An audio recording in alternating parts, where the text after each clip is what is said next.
British people don't go to Pakistan and say, live by our laws. See, from what I remember, in 1858, under Queen Victoria's reign, the British colonised India, or the then Hindustan or Bharat, which comprised of the three modern-day countries of India, Pakistan and Bangladesh. This colonisation did not end until August 1947, which is a whole 89 years later. Bangladesh did not get the rightful independence that they deserved until 1971, unfortunately a lot later on. And correct me if I'm wrong, but from what I understand, the British soldiers not once asked the natives of Hindustan as to whether they can or cannot implement their laws lawfully or not. But instead, the British soldiers used that time to commit barbaric acts against the natives. But you see, the story doesn't end at 1947 when the Brits left. After World War II, due to the atrocities and the many unfortunate lives that were lost, Britain needed help.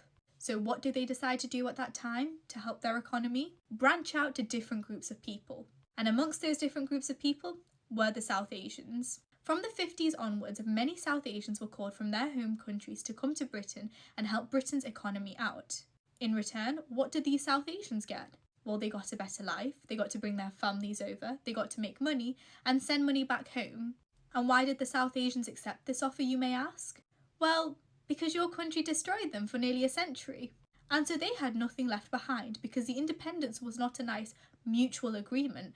A lot of atrocities happened during that time.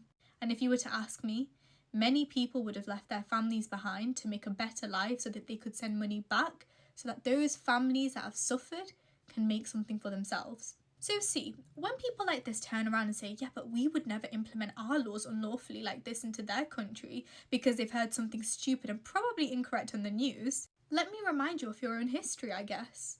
And even now, if the British Empire does not exist, don't forget that many people in the Western world feel as though they are constantly entitled to make comments about other people and other people's land and laws. And the fact that many of you out there subconsciously think about the fact that, the world would be such a better place if it was a bit more like England or a bit more like America, is you basically saying that, yeah, you should have our laws, rules and regulations, which is completely unfair if you were to ask me.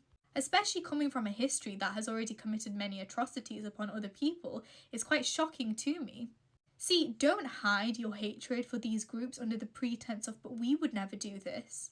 Remember one thing, we are extremely grateful in the privileges that we have in this country. However, don't forget that our parents gave up their lives for you to have the privileges that you have as well today.